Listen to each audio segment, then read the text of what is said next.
Thank you so much, everyone, for joining us at the 10th Annual Seattle Asian American Film Festival. My name is Adrian with the programming team, and I'm moderating the Q&A for the full-length film Beloved that you're tuning in for today. And I have with me the director, Bishrel Mashbat. Hello, everybody. Great. Bishrel, before we get started, would you mind introducing yourself and telling us a little bit about your film? Sure. My name is Bishrel Mashbat. I am the writer-director of Beloved. I am originally from Mongolia. Been in the States since I was like 16, so about half of my life now. This is a little bit background on myself. Great. So my first question for you, Bishrel, is what drew you to this story? There's a very noticeable lack of romantic leads amongst like Asian American movies. I mean, there are romantic movies that are in Asian movies, but like in Asian American context, there's hardly any. And I just wanted to kind of I just wanted to make a movie about, my previous one was all crime, so I just wanted to make, do something opposite, but also wanted to do something about the fact that our lack of representation as far as like Asian male lead goes. Great. Thank you so much. Yes, what struck me about your film is it is first and foremost a love story. But also that, there were some cultural specificities in there that, while subtle, kind of permeate throughout the story, right? So if I may ask, how does the Mongolian American experience inform a story like this?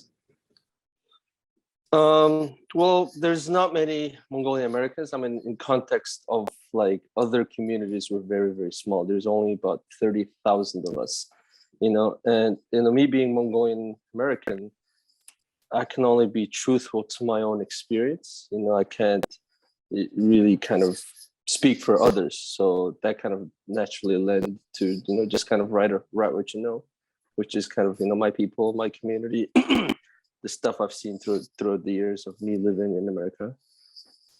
So I feel like that kind of came second nature. But also, like in the meantime, I know because there's not a lot of Mongolian filmmakers here, while I'm making the movie, I just wanted to pepper in a lot of details of, of our people, our community, just kind of show our faces, our language, how we talk, think, act, walk, dress, yeah, all that good stuff. Yeah, definitely. One of the particularly touching moments for me was when the main character was talking about possibly going back to Mongolia, right, to take care of his dying grandmother, is it? And I felt that was real. That felt really authentic, right? Like not just for Mongolian Americans, but in the immigrant experience of not being able to sit comfortably on any place where you are. And yeah, I feel like every immigrant resonates to that, and more so immigrants who are undocumented, because what I mean, if you have documentation, you can leave, take care of business, borrow money somehow, and then come back. But then undocumented people, if like you're stuck in a very hard dilemma, or if you leave, that's it. You can't come back. So I've seen a lot of close people to me who are like in a position where like their family was dying, and then they just couldn't leave, and like that's rough. Definitely, I definitely understand, and it's also really interesting how that immigrant experience informs how your story unfolds as well. So I really appreciated that. How was it working with your actors? It seems that you have a sort of community that you work with. Could you Yes. share a bit more about that? So people who've seen my first film probably noticed right away. The main lead is my brother. He was also a lead on my first movie. Actually, I think you can see the poster behind me. Which actually, I just want to say thank you to Seattle Asian Film Festival because I premiered my first film over there, and I'm just really happy that I'm doing the same thing again. You know, it feels very nice, and it feels like I'm coming home. So I'm very happy. I wish it was in person, but you know, I'll take this. And then Yeah. my brother, second time around, I was really hard on him. I actually told him I'm not gonna cast him, and he have to earn the role. So you know, in just all sorts of ways, he needs to be prepare himself. He needs to, you know, like I can't treat him like a brother. I have to treat him like a professional actor. And originally, I wrote it for um, like a Mongolian American role. But then if I can't, because there's not so many of us here, and if I can't find the perfect actor, I was willing to adjust the character into like a, you know, some kind of different person. But you know, I actually like made him audition just like anybody else, but I think he got it. Great. That's really great. It really you could really feel the connection right in the film, and your brother really went for the role. It felt like, and I think not only through the acting and the dialogue, but visually as well.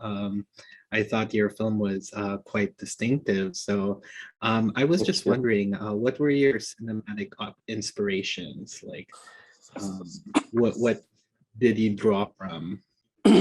um, Me and my DP were big fan of Ozu.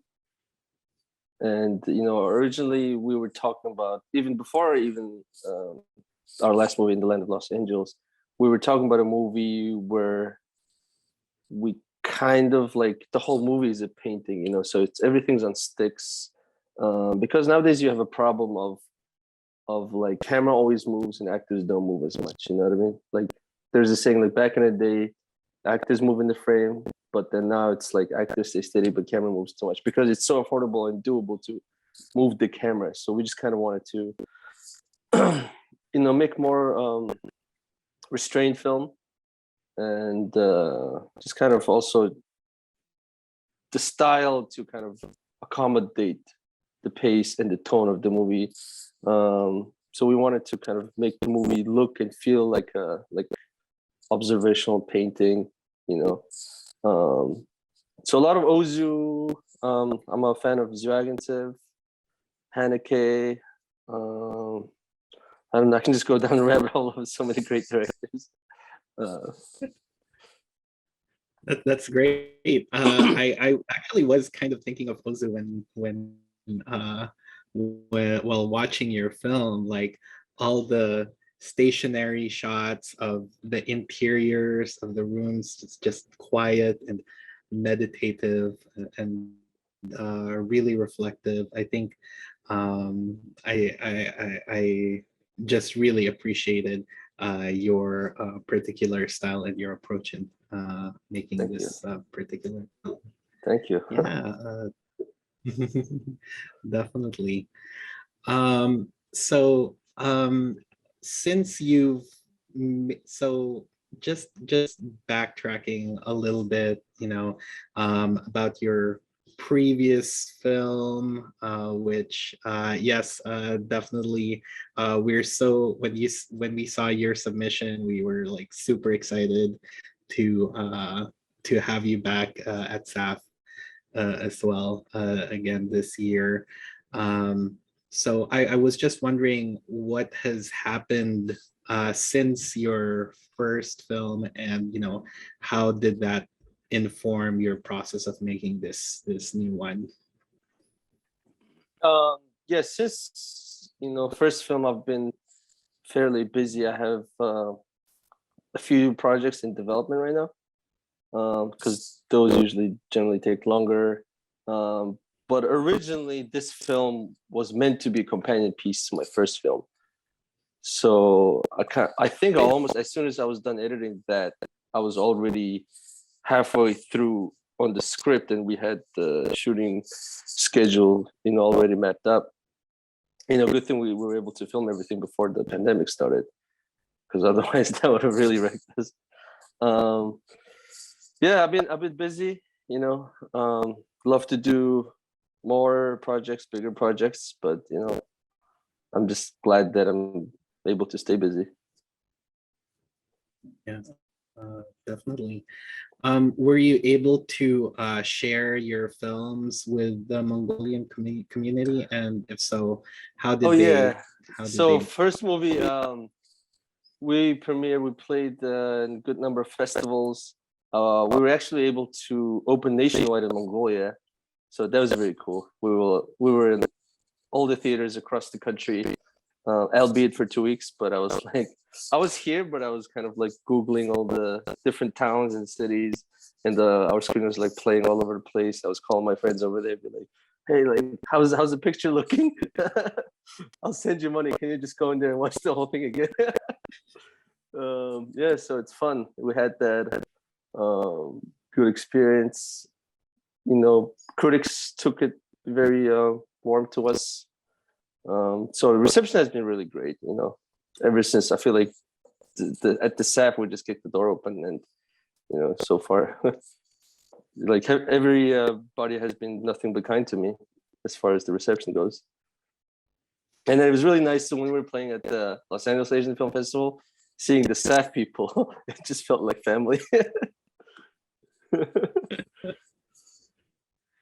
That's great. That's so awesome. And to be able to screen it back in Mongolia, I think that's really really great. It's sort of like an alternate parallel of your character who wasn't able to go back to Mongolia, right? Yeah. But except your film was able to go back to Mongolia and touch people over there. Yeah. Yeah, I had like just random people writing me after seeing my message, and that was like the sweetest moment ever. You know what I mean? Like the younger kids or like whatever. Even though although we didn't go and do a big premiere or whatever, because I have like no idea what's going on, but just getting random messages, I was like, okay, like somebody liked it, that's worth it. That's great. Um, so, what do you hope audiences will take away from this film, Beloved? I hope people take away, I hope it's to each his own. I really didn't want it to make a movie with a message or, anything. Like, I'm not trying to deliver a message. I'm not trying to like hit over anybody's head. I just wanted to kind of present the subject, and like hopefully it's a two-way street where it's a dialogue. I'm sure you remember the ending shot. So the whole crew and cast, we have everybody interprets it too differently what actually is ending. So still to this day we're arguing about it. Yeah, I was actually wondering about that as well, about that beautiful, wonderful ending.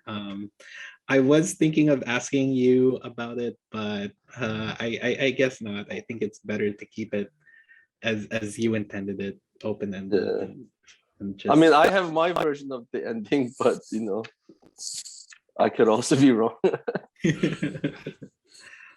Because one of my leads actually, like during the break, we were just sitting down having a lunch. We were just talking about the ending, and then one of my leads was like almost convincing me why my version was wrong, how I'm seeing my own movie wrong.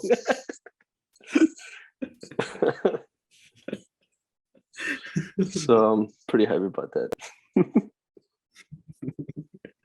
That's really great. And it's so amazing that you were able to get those kinds of performances with all of your characters, with all of your actors. Really, I think it was a stellar performance for everyone. How was it working with them? You know, I was fortunate to like be able to work with a lot of talented people, you know, and also this time around, a lot of people wanted to work with me. So it comes with a certain level of trust and wanted to work with me. And, you know, they were very gracious with their time, energy. We did casting the main lead for Kassy was a lot of work, but I feel like we nailed with our cast, you know. And yeah, I mean, usually like with any project, it's like as a director, you're always kind of begging people, you know what I mean? Like, come on, we could do this. Could you act? Could you do this? Could you do this? But I feel like on Beloved, everything kind of fell in place quickly. You know, maybe it was off of the momentum of our last movie, but a lot of people kind of expressed their interest to collaborate and work together, and it just kind of it snowballed that. And then, you know, on set it was very nice. You know, we moved at our own certain pace that I prefer. Nothing felt hectic, and people were patient with me. And yeah, it was very pleasant experience. That's so great that Yeah. you're building this community of artists and filmmakers uh, around your films. So, is there anything you're working on next? And Right now, I just finished the script. So basically, Mongolia just announced their own like development fund, and I think they're open doors for, you know, like Mongolian artists to submit their scripts and work and treatments, and hopefully, you know, government supports that. And I wrote a script designed for that. Basically, um, I kind of wanted to like show Mongolia at its modern light, you know, because a lot of our movies, you know, it's centered around like our history or like our culture or customs, but like still to this day, not a lot of people know like what actual day-to-day life is like in Mongolia. You know what I mean? So kind of I wanted to just make a objective look at that. You know, so I'm in development with that. Hopefully that goes through. But you know, I just try to roll as many projects that like at the same time. So hopefully something sticks. that's great. We wish you all the best on that. We hope you get it. Are you envisioning yourself as a more like trans-Pacific filmmaker making films here in the US and also in Mongolia? I will make friends. Oh, sorry, friends. I will make movies anywhere they'll have me. Any country, any language, anywhere they'll have me. You know. Yeah, that's great. That's really great, and I wish you all the best on that. Thank you. So yeah, definitely. So we're wrapping up just a bit in just a bit. Bishrel, do you have any last words for our audience, and how can audience members connect with you? I have my own personal website. It's bishrelmashbat.com. So over there, you can just kind of keep up with what I'm currently working on. My Instagram info is in there, so my email is there probably, I think, so that you can reach me through those measures. And finally, and I just want to say thank you to you guys, SAAFF. I love you guys. You know, this festival is very near and dear to me, you know, and I just want to thank everybody who who kind of like took the time off their busy day, you know, and then just gave my film a chance. And, you know, I hope you enjoyed the movie. And thank you very much. Thank you as well, Bishrel. And it's such a pleasure to have your film in our lineup this year. So thank you so much, everyone. Please do check out the other great programs playing at SAAFF right now, available virtually from March 3 to 13, 2022 at bit.ly, that's LY, /SAAFF, SAAFF 2022. Thank you so much, everyone, and thank you, Bishrel. Thank you.